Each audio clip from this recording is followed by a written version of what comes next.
दादू दादू आप। प्रखर अपने कमरे से बाहर निकलकर नीचे हॉल में आया।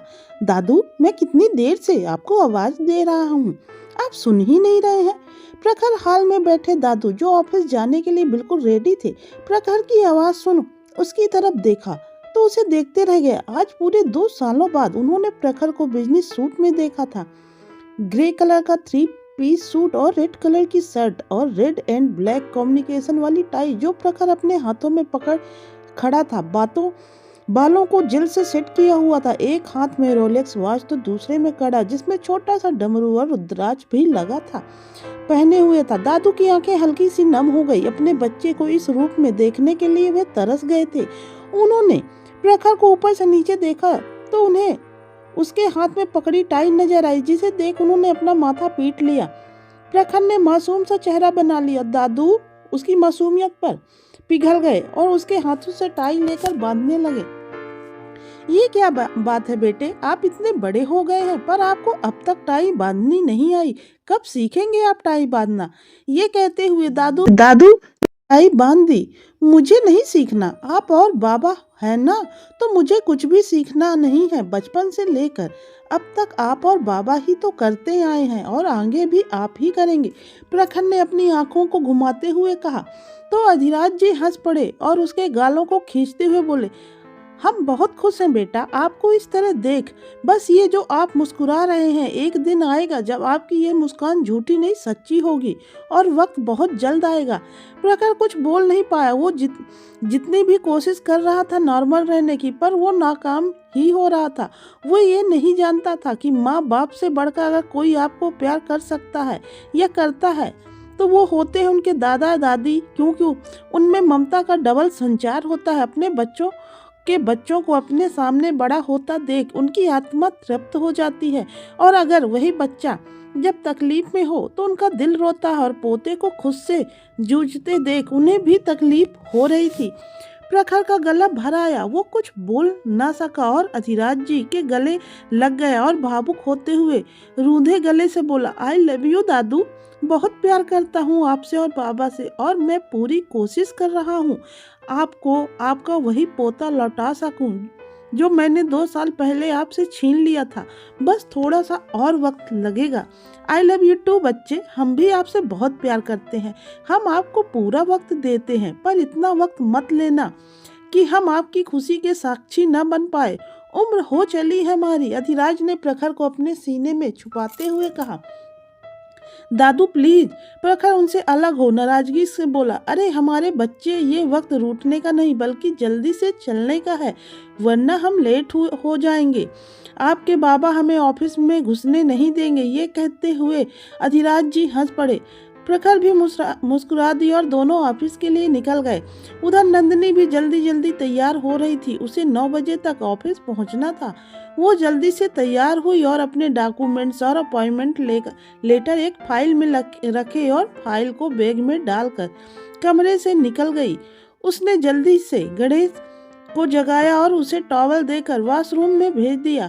गणेश अपनी आंखें मलते हुए नहाने चले गए और नंदिनी ने उसकी ड्रेस निकालकर बेड पर रख दी और नीचे चली आई। उसने अपना बैग सोफे पर रखा और किचन में चली आई। गुड मॉर्निंग आंटी, नंदी ने ममता जी को पीछे से हक करते हुए कहा।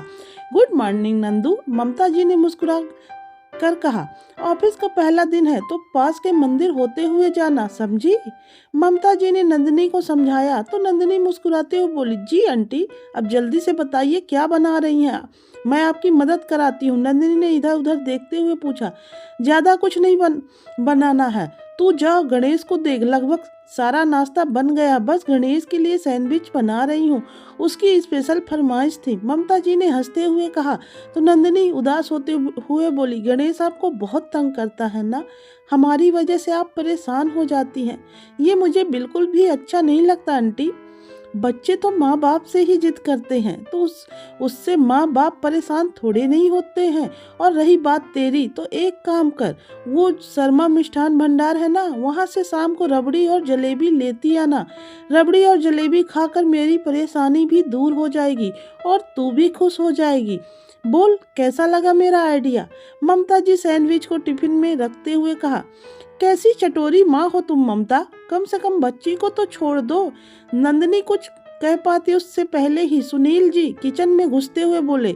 उनकी बात सुन ममता जी ने अपने दांत पीस लिए और सुनील जी को घूरते हुए बोली, आप तो अपना मुंह बंद ही रखें तो ही अच्छा होगा। कभी खुद से कुछ लाकर देते नहीं है और बच्चों से मंगवाऊं तो इन्हें बीच में कूदना है। अरे ममता क्यों झूठ बोलती हो, जब सालू पेट में थी और तुम जो फरमाइश करती थी मैं सब लाकर देता था। और तो और कई बार अम्मा बाबूजी से छुपकर बहाने से तुम्हें सिनेमा दिखाने भी ले जाता था, वो भी साइकिल पर 10 किलोमीटर दूर। और तुम्हें याद है जब पड़ोस के चाचा ने हमें सिनेमा हॉल से निकलते देखा था तो अम्मा को आकर बता दिया, कितना हंगामा किया था अम्मा ने। पर मैंने उनकी डांट सुन ली थी, लेकिन फिर भी तुम्हें सिनेमा ले जाता था। कितना प्यार करता हूँ अब फिर भी हमेशा तुम्हें शिकायत रहती है, सुनील जी ने मुंह बनाते हुए कहा। तो ममता जी ने उन्हें आंखें दिखा दी। उन दोनों की बातें सुन नंदिनी खिलखिलाकर हंस पड़ी। उसे इस तरह हंसता देख ममता जी और सुनील जी दोनों मुस्कुरा दिए। नंदिनी ने अपनी हंसी कंट्रोल करते हुए बोला, गलत बात आंटी जी, हम कितना प्यार करते हैं बताइए। अंकल कितना प्यार करते हैं, साइकिल से आपको ले जाते थे, अंकल जी मूवी कौन सी दिखाते थे। ये कहते हुए नंदिनी फिर से जोरों से हंस पड़ी और इस बार ममता जी और सुनील जी को भी उसकी हंसी में शामिल होना पड़ा। चल बेटा, आज तेरा ऑफिस का पहला दिन है तो हमें लेट नहीं होना है, सुनील जी ने कहा। तो नंदिनी अपना सिर हिला दिया और तीनों के टिफिन बाहर आ गए। तब तक गणेश और सालू भी तैयार होकर नीचे आ चुके थे। सभी ने नाश्ता किया और सुनील जी ने नंदिनी से चलने के लिए कहा। ममता जी ने नंदिनी को दही शक्कर खिलाया तो नंदिनी ने उनके और सुनील जी के पांव छू लिए। सालू ने नंदिनी को गले लगाकर बेस्ट ऑफ लक विश किया तो गणेश ने नंदिनी के पांव छूकर उसे गुड लक विश किया। नंदिनी सुनील जी के साथ ऑफिस तो गणेश सालू के साथ स्कूल निकल गया। उधर कार में अधिराज जी ने प्रखर को बता दिया था कि उन्होंने उसके लिए पीए अपॉइंट कर ली है। प्रखर ने जब सुना तो उसने मना कर दिया, उसे पीए की जरूरत नहीं है। पर दादू ने उसे ऑर्डर दिया तो अब प्रखर के लिए टालना मुश्किल था, तो उसने मना कर दिया और कहा, ठीक है जैसा आप कहिए। जिसे सुन अधिराज जी की आंखें चमक उठी। दोनों ऑफिस पहुंच गए। गार्ड ने आकर गेट खोला तो प्रखर कार से बाहर निकला। उसने दूसरे साइड का डोर खोला तो दादू बाहर निकले। दोनों ऑफिस के अंदर आ गए। वो दोनों लिफ्ट में जा ही रहे थे कि प्रखर का फोन बज उठा। उसने अधिराज को जाने के लिए कहा और खुद फोन उठाकर बाहर आ गया। सुनील जी ने अपनी बाइक रोकी तो नंदिनी उतरकर साइड खड़ी हो गई। सुनील जी ने बाइक पार्किंग में लगाई और नंदिनी के साथ अंदर की तरफ बढ़ गए। वैसे तो उनकी डेस्क 4th फ्लोर पर थी, पर वो नंदिनी को अधिराज जी के केबिन तक छोड़ने जा रहे थे। नंदिनी काफी नर्वस फील कर रही थी और यहाँ वह नई भी तो थी, उसे अकेला नहीं छोड़ सकते थे सुनील जी। वो नंदिनी को लेकर पब्लिक लिफ्ट की तरफ जा ही रहे थे कि किसी ने उन्हें आवाज देकर बुला लिया। सुनील जी ने नंदिनी से कहा 18 फ्लोर जाने के लिए और वहां से चले गए। नंदिनी वहीं खड़ी घबरा रही थी। उस जगह 2 लिफ्ट थी, एक प्राइवेट तो दूसरी पब्लिक, पर दोनों ही लिफ्ट इस समय खाली थी और लिफ्ट में अकेले जाने से उसे डर लग रहा था। नंदिनी खड़ी सोच ही रही थी कि कोई लड़का आया और प्राइवेट लिफ्ट में चला गया। उसने 18 फ्लोर का बटन प्रेस किया तो लिफ्ट चालू हो गई, पर लिफ्ट का गेट बंद होता उससे पहले ही एक लड़की ने हाथ लगाकर रोक लिया और डरते हुए लिफ्ट में घुस गई और उस लड़के की तरफ पीठ करके खड़ी हो गई। जब लड़की लिफ्ट में घुसी तो लड़का अपने फोन में बिजी था तो वो उसकी शक्ल नहीं देख पाया। पर प्राइवेट लिफ्ट में किसी एम्प्लॉय का घुसना उसे जरा भी पसंद नहीं आया। उसकी भौहें गुस्से से सिकुड़ गईं। यह लड़का कोई और नहीं, प्रखर था। प्रखर को जैसे ही एहसास हुआ उसकी धड़कनें शोर करने लगी। उसे अपने पास एक जानी पहचानी खुशबू अपने भीतर उतरती सी महसूस हुई। इस एहसास में प्रखर ने अपनी आंखें बंद कर ली। तभी उसके कानों में लड़की की आवाज पड़ी, जिसकी वजह से प्रखर ने अपनी आंखें खोल दी। आंखें प्रखर के सामने किसी लड़की की पीठ पर थी। लड़की को अपने प्राइवेट लिफ्ट में देख प्रखर की भौहें सिकुड़ गईं। वहीं नंदिनी अपनी ही धुन में अपने माधव से प्रार्थना कर रही थी। नंदिनी ने अपने हाथ जोड़े और आंखों को बंद करके बोली, हे माधव, आज मेरा पहला दिन है जॉब का, कहीं मैं अपनी नर्वसनेस में आखिरी दिन न बना दूं, प्लीज मेरे साथ रहिएगा। ये कहते हुए नंदिनी अपनी आंखों को खोला और अपने थैले में से प्रसाद निकाल कर खा लिया, जो अभी आते वक्त वो मंदिर में चढ़ाकर आई थी, और बचा हुआ वापस अपने थैले में डाल दिया। प्रखर उसकी हर एक हरकत को नोटिस कर रहा था, और जब नंदिनी ने अपनी जॉब का पहला दिन कहा तो प्रखर मन ही मन बोला, ओह तो पहला दिन है इस लड़की का, तभी बिना किसी इंक्वायरी के इस लिफ्ट में चली आई। इतने लिफ्ट रुकी। नंदिनी बिना वक्त गंवाए लिफ्ट से बाहर निकल गई वहां से चली गई। प्रखर कुछ पल उसे देखता रहा। उसे वो लड़की कहीं देखी हुई सी लग रही थी। उसका पहनावा, उसकी कद काठी, सब उसे जाना पहचाना सा लग रहा था। लिफ्ट के अनाउंसमेंट से लिफ्ट से निकल अपने केबिन की तरफ बढ़ गया। ये पूरा फ्लोर प्रखर का था, जहाँ पर सब लड़के ही थे। कल ही अधिराज जी ने प्रखर के कहने पर ऑफिस में बदलाव किए थे। प्रखर को देख सभी एम्प्लॉय काफी ज्यादा खुश थे, क्योंकि वो पूरे 2 साल बाद अपने बॉस को देख रहे थे। उन सभी को प्रखर का नेचर बहुत अच्छा लगता था, क्योंकि वो सभी के साथ फ्रेंडली और काइंड हार्ट था। हालांकि उन्हें यहाँ की लड़कियों को दूसरे फ्लोर पर शिफ्ट करने की बात उन्हें अजीब जरूर लगा था, क्योंकि 2 साल पहले ऐसा बिल्कुल नहीं था। उनका मस्त मौला बॉस तो लड़कियों से बहुत ही प्यार से बात करता था। सभी अपनी डेस्क से खड़े होकर उसे ग्रीट कर रहे थे, लेकिन प्रखर अपने सख्त चेहरे के साथ बिना किसी को रिप्लाई दिए अपने कैबिन में चला गया। सभी बहुत हैरान थे, क्योंकि ये तो वो प्रखर नहीं जो पहले हुआ करता था, लेकिन वो लोग कुछ बोल भी नहीं सकते थे, इसलिए वापस से अपने काम पर लग गए। वहीं नंदिनी अधिराज जी का केबिन ढूंढ रही थी, पर उसे मिल नहीं रहा था। उसने सामने से आते प्यून को रोकते हुए पूछा, अरे दादा, क्या आप बता सकते हैं दादू, आई मीन अधिराज सर का केबिन कहाँ है? नंदिनी ने अपनी बात को संभालते हुए कहा, अरे मैडम, ये फ्लोर तो छोटे साहब का है और बड़े साहब का केबिन से 70 फ्लोर पर है, आपको नीचे जाना होगा, प्यून ने कहा और वहां से चला गया। नंदिनी ने टाइम देखा तो 9:30 हो गया। वो जल्दी से स्टेयर्स की तरफ बढ़ गई, क्योंकि वो दोबारा लिफ्ट से नहीं जाना चाहती थी। नंदिनी जब 70 फ्लोर पर पहुंची और उस फ्लोर के प्यून से पूछा, तो उसने नंदिनी को अपने साथ चलने को कहा। कुछ ही देर बाद प्यून नंदिनी को अधिराज जी के केबिन के बाहर छोड़कर चला गया। नंदिनी ने एक गहरी सांस ली और डोर को नॉक करते हुए बोला, I am coming sir, coming. अंदर से अधिराज जी की रौबदार आवाज के साथ नंदिनी ने डोर ओपन किया और उसने कैबिन में चली आई। अधिराज जी ने नंदिनी को देखा तो खुश होते हुए बोले, अरे नंदू बेटा, हम कब से आपका इंतजार कर रहे थे। फिर नंदिनी ने इजाजत लेते हुए कहा, हम आपको दादू कह सकते हैं ना दादू? जी जी बिल्कुल, आप हमें नंदू दादू ही बुलाकर कहिए, नंदिनी ने मुस्कुराते हुए कहा। तो अधिराज जी रूठते हुए बोले, ये क्या बात है हुई, हम आपको प्यार से नंदू बुला रहे हैं और हमें सर बुला रही हैं। हमने कल ही कहा था आप हमें दादू बुलाइए, इसमें परमिशन मांगने की कोई जरूरत नहीं है। दादू को बच्चों की तरह रूठते देख नंदी मुस्कुराते हुए बोली, सॉरी दादू, अब से आपको दादू ही बुलाऊंगी। वो तो मैंने सोचा कि ऑफिस में सर और बाहर दादू बुलाऊंगी, नंदिनी से कहा। आप हमें ऑफिस, बाहर और घर तीनों जगह दादू बुला सकती हैं, और पहले आप बैठ जाइए, कितनी देर खड़ी है? दादू ने नंदिनी को बैठने के लिए कहा। नंदिनी सामने चेयर पर बैठ गई। अधिराज जी ने बेल बजाई तो उनका असिस्टेंट केबिन में आ गया। रवि, इनसे मिलिए, ये है मिस नंदिनी भार्गव, और आज से ही इन्होंने प्रखर की पीए की पोस्ट ज्वाइन की है, तो ये आपकी जिम्मेदारी है कि आप नंदिनी को एक पीए के क्या क्या काम होते हैं आप समझाइएगा। क्लियर? अधिराज जी ने अपने टोन में कहा। तो रवि ने तेजी से अपना सिर हिला दिया। यहाँ अधिराज जी की आवाज सुन नंदिनी की आंखें बड़ी हो गई। क्या ये वही दादू हैं जो अभी उसके साथ इतने सॉफ्ट थे? नंदिनी मन ही मन बोली और दादू की तरफ देखने लग गई। अधिराज जी ने कहा, नंदिनी को उनका काम आप आज समझाइएगा, अभी हम इनके बॉस से इनको इंट्रोड्यूस करा कर आते हैं। रवि ने एक बार सिर हिला दिया और वहां से चला गया। नंदू बेटा, आप अपना अपॉइंटमेंट लेटर लाई है ना? उस पर आपके बॉस के साइन होने हैं, अधिराज जी ने देखते हुए पूछा।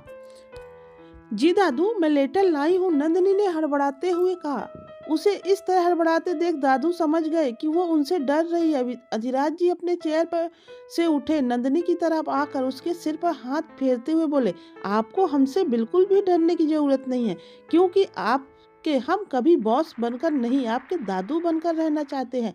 नंदिनी की आंखों से आंसू छलक आए तो दादू उसके साफ करते हुए आंसू बोले, हमारी नंदू की आंखों में आंसू आने की इजाजत नहीं है, समझी? इसलिए रोना धोना नहीं, क्योंकि Nandu, I hate your tears. दादू ने इतनी फनी टोन में वो बात बोली कि नंदिनी की हंसी छूट गई और वो खिलखिलाकर हंस पड़ी।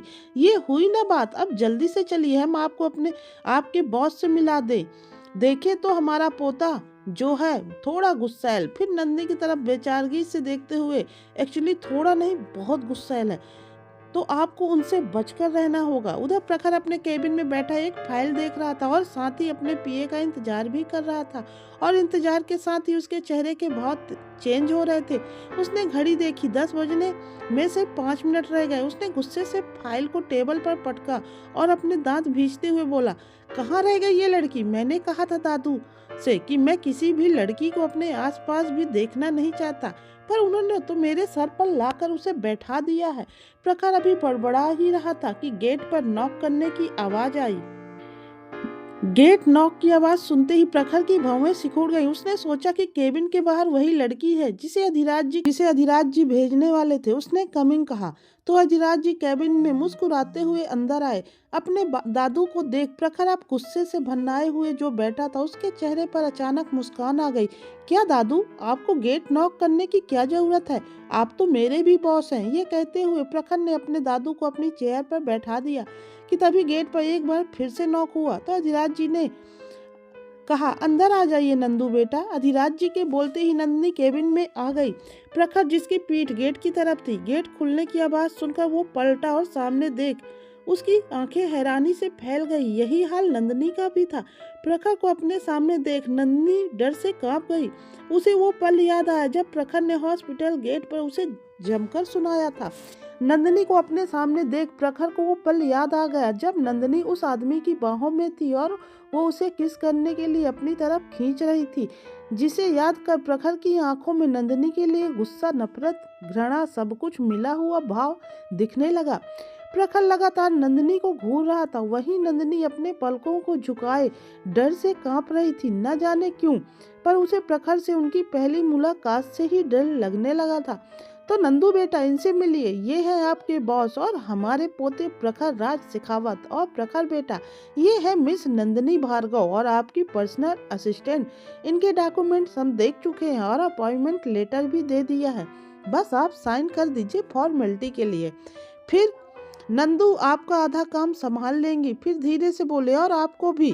प्रखर ने अपनी जलती आंखों से नंदिनी को देखा, फिर मुस्कुराते हुए अपनी दादू की तरफ देखते हुए बोला, दादू, मैंने आज तक किसी को भी जॉब सिफारिश के बेस पर नहीं दिया, बल्कि टैलेंट के बेस पर दिया है। तो मिस भार्गव को भी कंपनी एथिक्स को फॉलो करना होगा। सबसे पहले कंपनी के एचआर मिस भार्गव का इंटरव्यू लेंगे। अगर ये क्वालिफाई हो जाती हैं तो मिस भार्गव का इंटरव्यू मैं लूंगा, जिसके बाद ही डिसाइड होगा कि मिस भार्गव इस जॉब के लायक हैं भी या नहीं। प्रखर की बात सुनकर जहां अधिराज जी थोड़े नाराज दिख रहे थे, वहीं नंदिनी का डर और घबराहट से बुरा हाल था।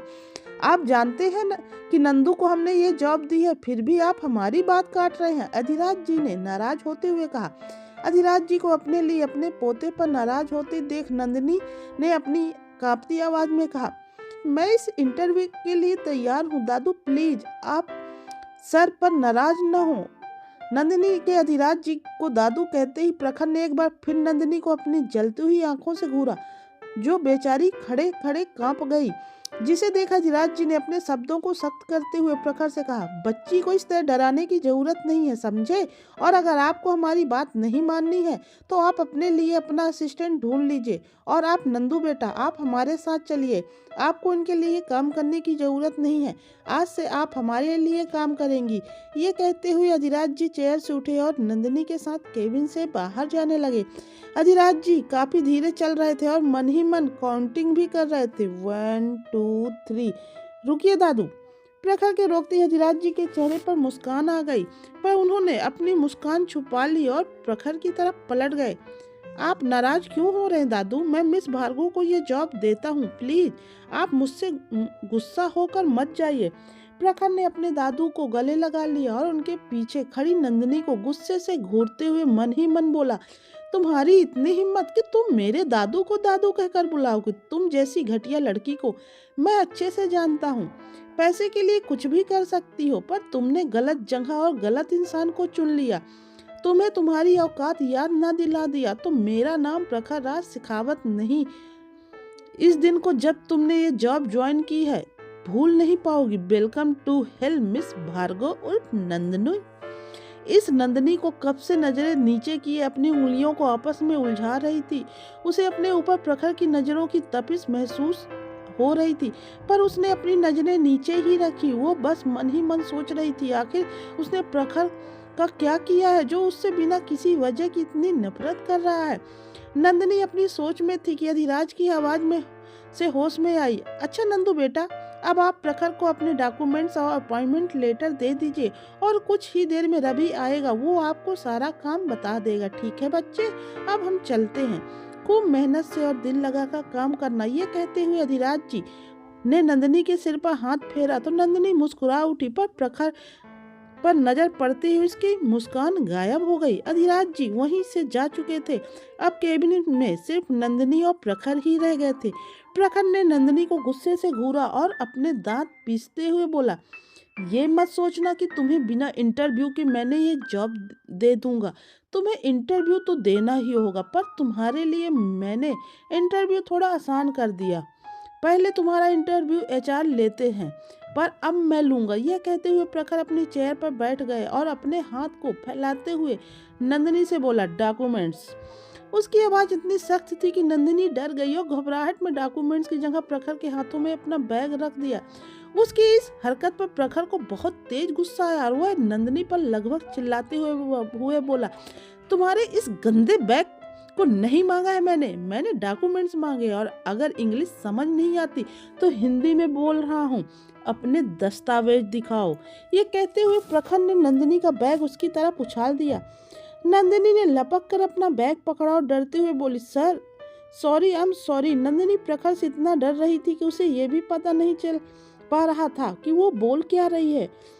व्हाट? प्रखर ने उसका अजीब सा सॉरी लगभग चौंकते हुए कहा, आई एम सॉरी सर। ये कहते हुए नंदिनी ने अपने बैग से डॉक्यूमेंट्स निकाले और प्रखर की तरफ बढ़ा दिया। डॉक्यूमेंट्स लेने के बाद प्रखर ने उसे बैठने का इशारा किया। नंदिनी चुपचाप सिकुड़कर चेयर पर बैठ गई। वो इतनी कम जगह पर बैठी थी कि अगर कोई उसका हल्का सा हाथ भी रख दे तो नंदिनी चेयर से गिर ही जाए। प्रखर ने नंदिनी के सारे डॉक्यूमेंट्स पढ़े और नंदिनी को देखते हुए कहा, तुमने कॉमर्स में ग्रेजुएशन किया और स्कूल और कॉलेज की टॉपर रह चुकी हो।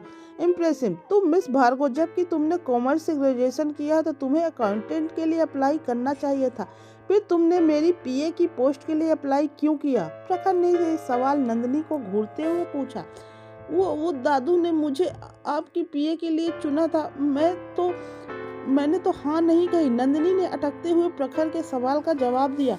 एक बार फिर नंदिनी के मुंह से अपने दादू के लिए दादू सुन प्रखर के गुस्से का पारा हाई हो गया और वह नंदिनी पर चिल्लाते हुए बोला, कॉल हिम सर। वो तुम्हारे दादू नहीं है, समझी तुम?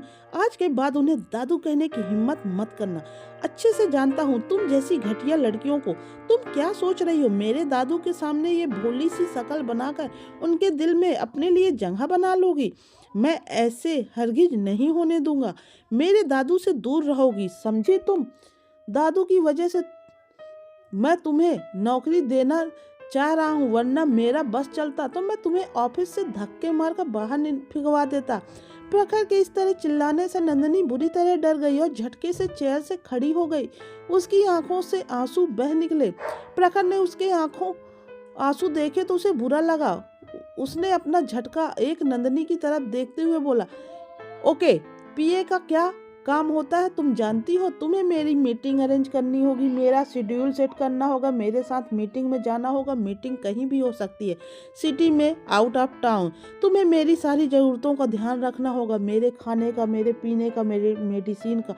कह सकते हैं कि तुम्हें मेरी असिस्टेंट कम मेरी मिस्ट्रेस ज़्यादा बनना पड़ेगा। यह सब बोलते वक्त प्रखर के चेहरे पर एक डेविल स्माइल थी। वही प्रखर की बातें सुन नंदिनी की आंखों से आंसू टपक कर जमीन पर गिर पड़े और उसका चेहरा गुस्से से लाल हो गया। कंटिन्यू आगे की कहानी सुनने के लिए आप अगले एपिसोड का इंतजार कर सकते हैं। और कहानी अच्छी लग रही तो कमेंट्स जरूर करिए, लाइक करके और वीडियो को शेयर करना बिल्कुल ना भूलिए।